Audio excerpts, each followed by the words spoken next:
here and now, and in the awareness of God's presence, let us pray. Father, Mother, God, we give thanks for this opportunity to be open to the awareness of your presence in our being. We feel your love moving through us, lifting us, transforming us, healing us. We feel your love moving out and spreading across this room, through this community, this country, this continent, this world. We see in this season of peace your love offering peace to each and every one that it touches. Each and every one on this planet. In the awareness of this love that is coming forth directly from your heart into this world, we give thanks. And for those in our experience who seem to have a need for the awareness of your love, we hold them in consciousness. We see them lifted and transformed and healed. We know that your love, your pervasive, persistent love, will also come into the awareness of each and every one on this planet, and for that we give thanks. And so it is that together we say, Amen. Amen. Are we joyful yet? Are we joyful yet? So, Merry Christmas. 'Tis the season, right? Trinity and Michael were having this discussion about, how far into the advance of the sun. Well, it turns out that the Romans celebrated this turnaround of the sun. In the Roman calendar, prior to the conversion to the Julian calendar, but in the Roman calendar, it was the 17th to the 23rd, and with the adjustment coming from the Julian calendar, it became the 19th through the 25th. That the sun seemed to halt its march to the south, it paused, and then it started its march to the north. That's to the unaided eye.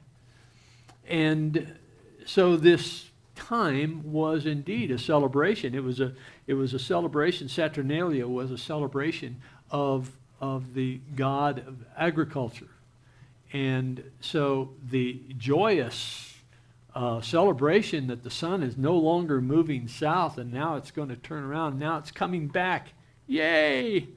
Well, as you may know, the early Christians decided that, and I think it was under Constantine, that this Saturnalia would become the celebration of the birth of Christ. And so we see December 25 as our celebration of the birth of Christ.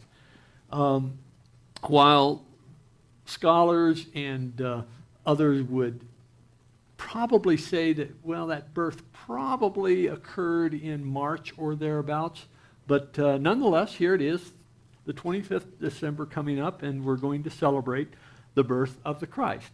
And in Unity, as you know, as you may know, we don't celebrate the birth of Christ per se, but rather we celebrate the birth of Christ within us, the revealing of the Christ within us. So we have this joyous season.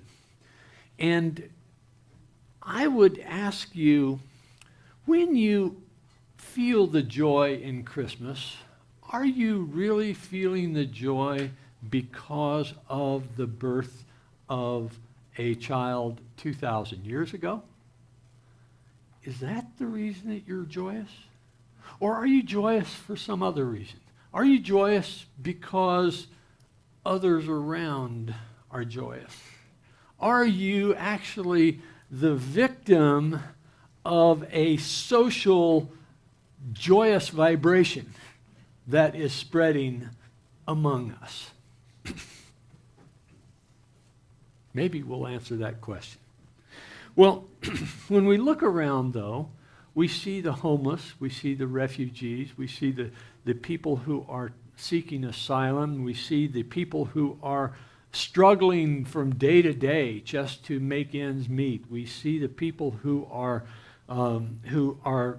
losing loved ones. We see people that, for instance, we have several friends that are in hospice here in this community. And the season of joy seems to be out of reach.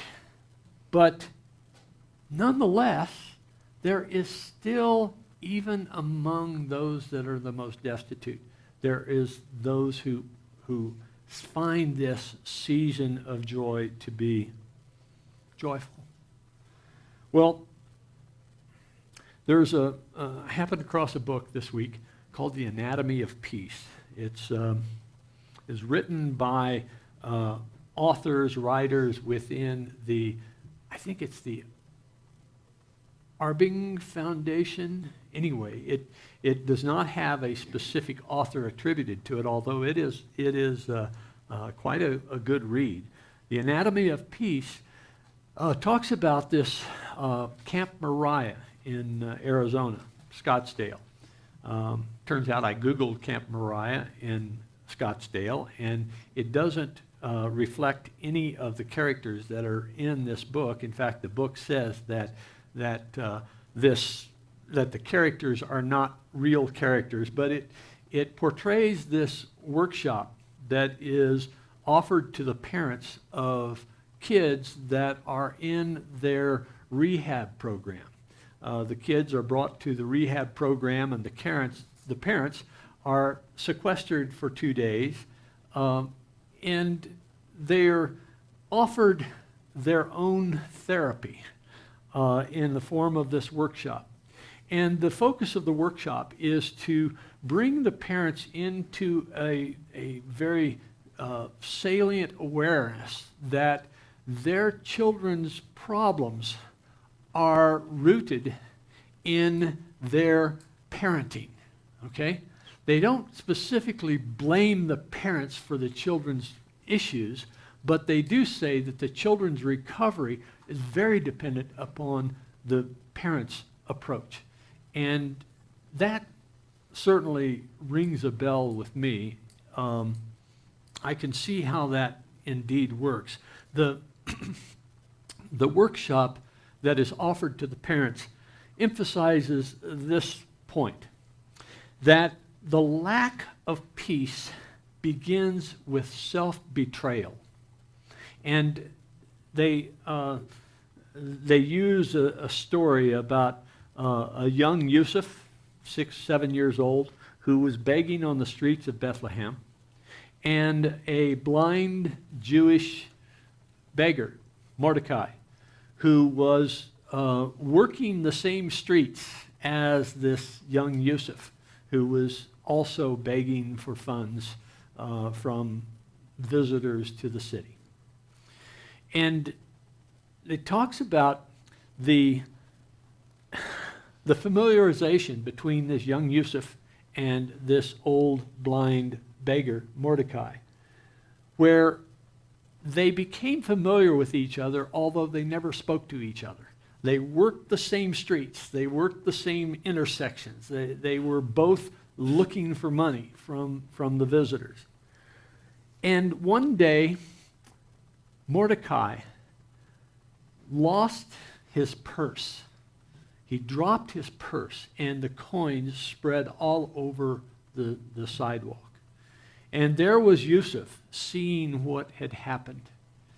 And Yusuf, instead of helping him, Yusuf walked away. And this was presented as the young Yusuf, the older Yusuf, being a facilitator in this workshop. And he talked about how when he decided to walk away, he betrayed himself. And he betrayed himself in this sense, that he knew that the right thing to do was to help the blind beggar pick up his coins. But he chose to walk away. And in that walking away, in that distancing himself from that circumstance that needed his help, he violated his understanding of his true self to be a help to those around him. Right? So the betrayal of the self is the seed for the arising of a warlike consciousness. And the reason that it is because the betrayal of self is the preamble to the justification for those actions, whatever those actions are, whatever that was the betrayal of the self. So the betrayal of the self led to justification, and the justification led to separation. And that is to say that the justification was, oh, well, I've got something else to do. I can't help him. I've got something else to do. That would be one justification. Or I'm not going to help him because he's been competing with me for the funds from the visitors. So I'll just let him deal with it and I'll step aside. So those justifications then are the means by which we in our own consciousness cleave our relationship one from the other. We justify our inaction, or we justify our adverse action against those that we know in our heart of hearts that we are brother or sister to. That we are defying our understanding, we are betraying our understanding of who we really are. And that then becomes the seed of the justification. The justification then is the amplification of the separation. And I've talked before about the ego self, as A Course in Miracles refers to the ego as that aspect of consciousness which demands our separation from each other and from God. And so this self-betrayal is the reflection of the ego's attempt to separate us from each other. And when that happens, that then becomes the basis for disappointment, becomes the basis for anger, it becomes the basis for war. So the betrayal of self is really the foundation, it's the seed event that is the harbinger of the loss of peace. So, Martin Buber. Martin Buber was a philosopher, an Israeli Jewish philosopher. He was born in Austria and moved to Israel in the 50s, I guess. But he had this argument that we have two approaches. We have one approach which is an I-thou approach, and we have another which is an I-it approach. So the I-thou approach is that dialogue where we see the other as a human. The I-it is a dialogue where we see the other as an object. And so when we see the other as an object, we may see the other as an obstacle. We may see the other as an adversary. We may see the other as some other means by which we will achieve something for ourselves. That is to say, if we see the other as someone who can benefit us, we're still seeing the other as an it, right? As an object, as something that can be leveraged or something that can be manipulated to achieve something for our selfish concerns. If we see the other, on the other hand, if we see the other as a human, as a thou, an I-thou, then it is out of that relationship that arises a collaboration. It's a relationship that arises in a relationship that is based on mutual respect, if you will, mutual love. So we see in the teachings of Jesus, we see this passage. You've seen this 1,000 times. And the two great commandments, love God with all your heart, love your neighbor as yourself. That is how Jesus conveyed this I-thou relationship. Love God with all your heart. Give it all to God. Love your neighbor as yourself. Give it all to your neighbor. Because your neighbor is yourself, and you and your neighbor are part and an expression of God.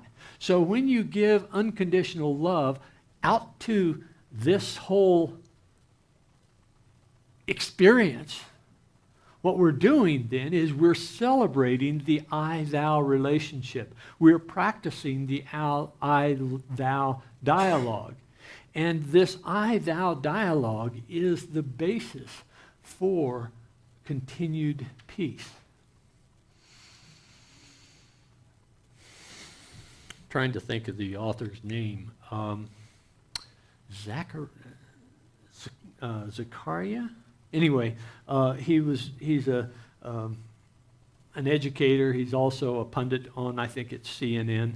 But he wrote a book some years ago where he looked at the condition of our society, the condition of the culture of the world, as being the most peaceful that has ever been achieved. Fewer wars, fewer refugees, fewer victims of violence all over the planet. Oh yes, there are pockets that are still inflamed. There's stuff going on here, there's stuff going on there, there's stuff going on over there. But in total, the number of people that are displaced by war, by violence, is at an all-time low relative to the population of the planet. And that's an interesting perspective to have.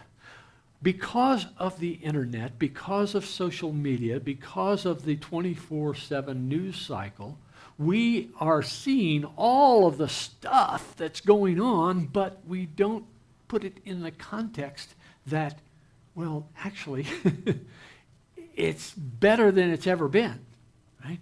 It's better than it's ever been, although we still see the homelessness, we still see the refugees, we'll still see the bombs falling on children, we see the adverse conditions that are around the planet, but we're still in an age of extraordinary peace relative to our history as a human species.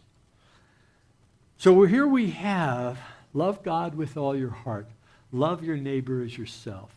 That is a call to us to enter into the I-thou dialogue. And that is a call to us to cease the self-betrayal, to cease that separation mentality, to quit being so uptight about it's all that real. Okay, so I had to get that out of my system. Sorry. I hope I didn't spill on anybody. Okay, so this is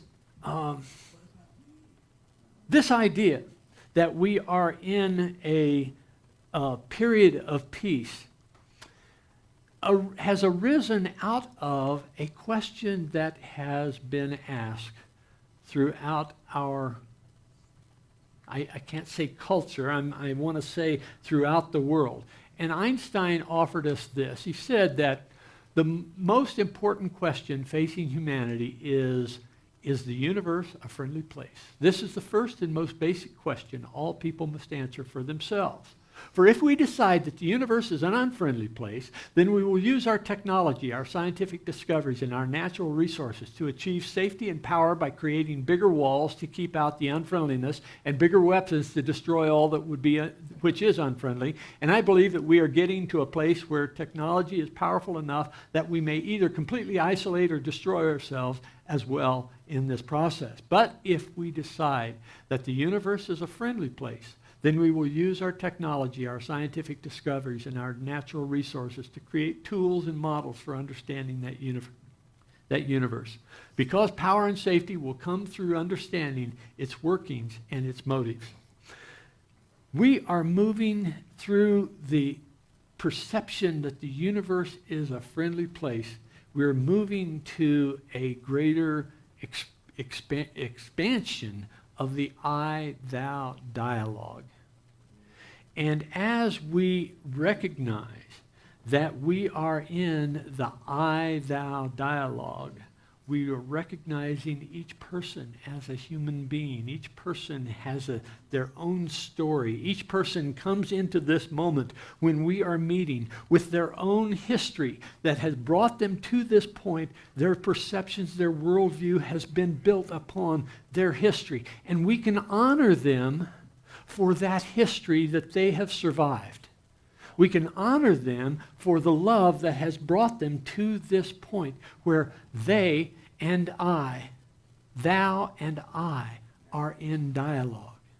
I have arrived at this point through my history and through surviving of my experiences, and I can look upon that person and I can respect that person for their journey and for their appreciation of this being the time to express their love.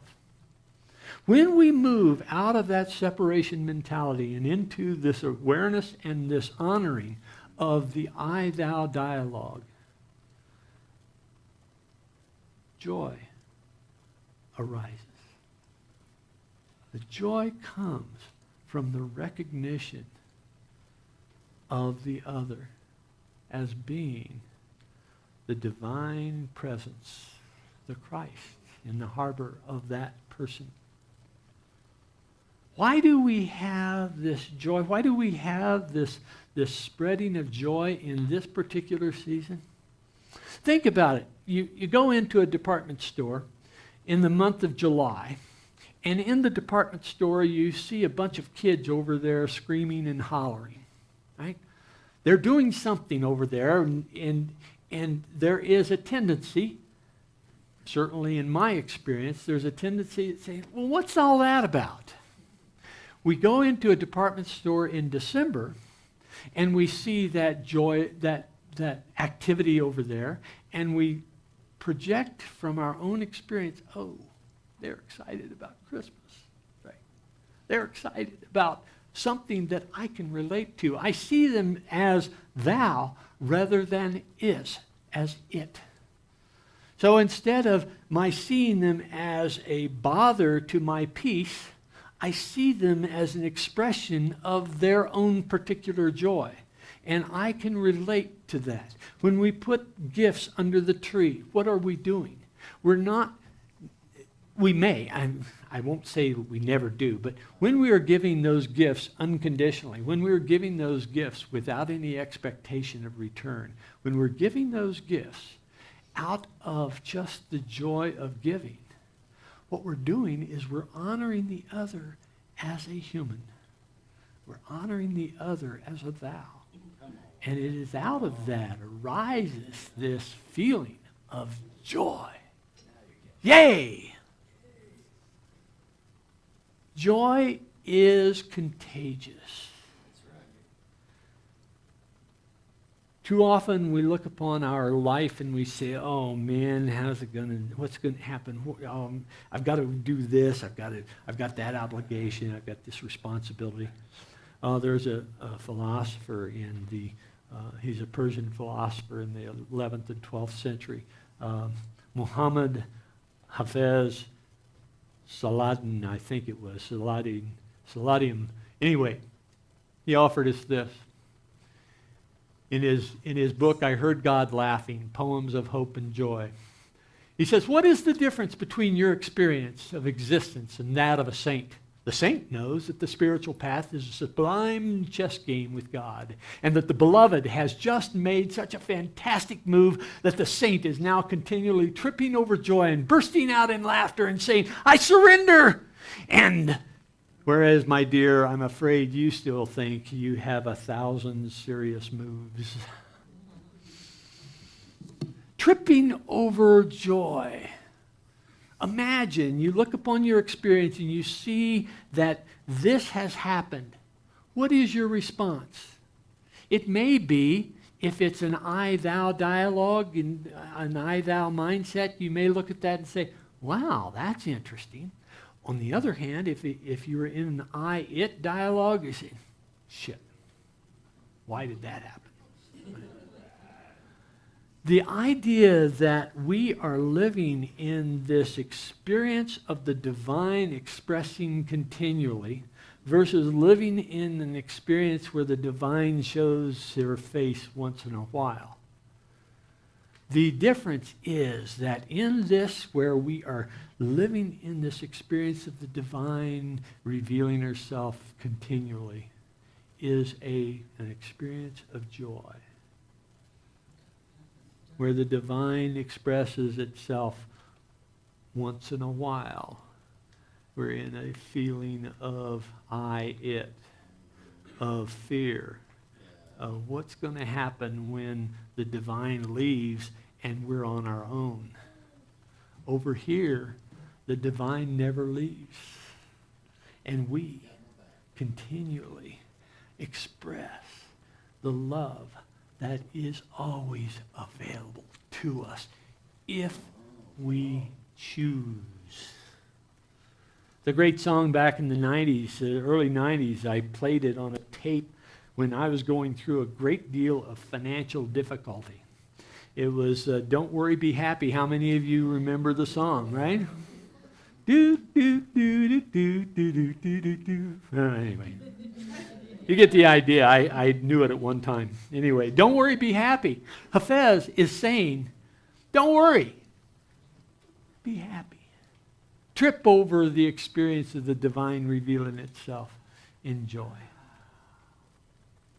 Yea, God. And we'll have our meditation. As we come into our meditation,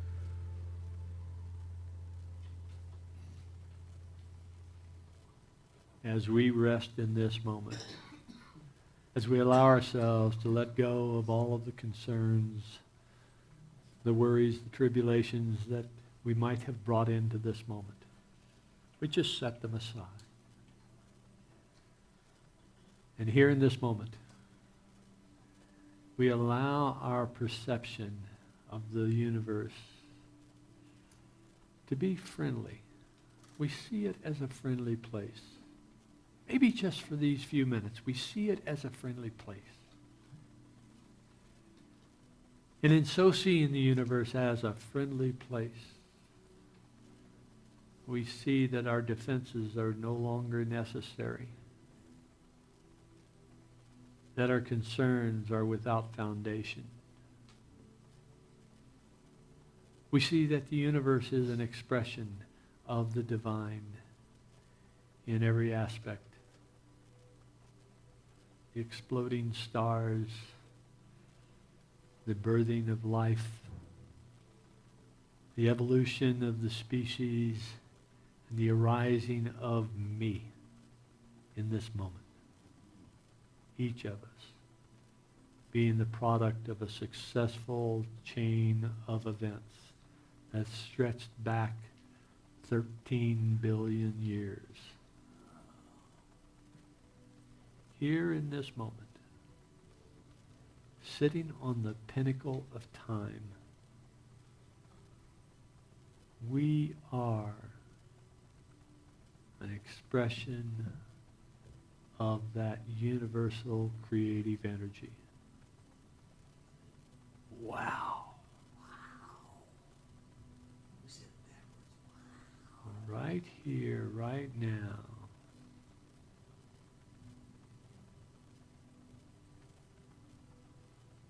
And the absolutely extraordinary thing is that we have a choice as to how we live this moment.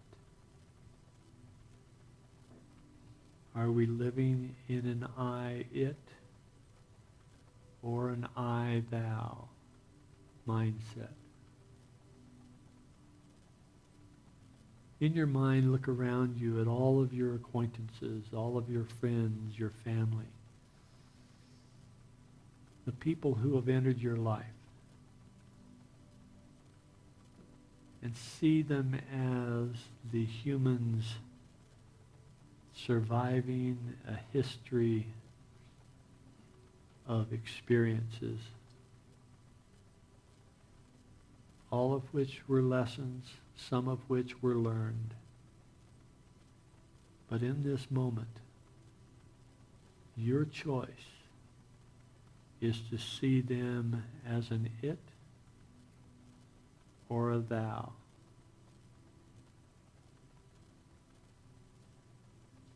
Thou brings peace. It brings war.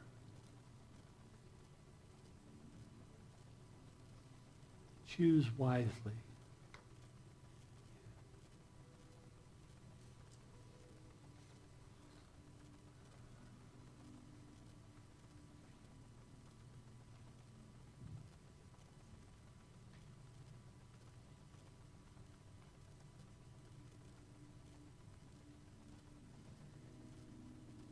And in the revealing of this truth, we give thanks and we bring this truth back with us as we sing Hallelujah.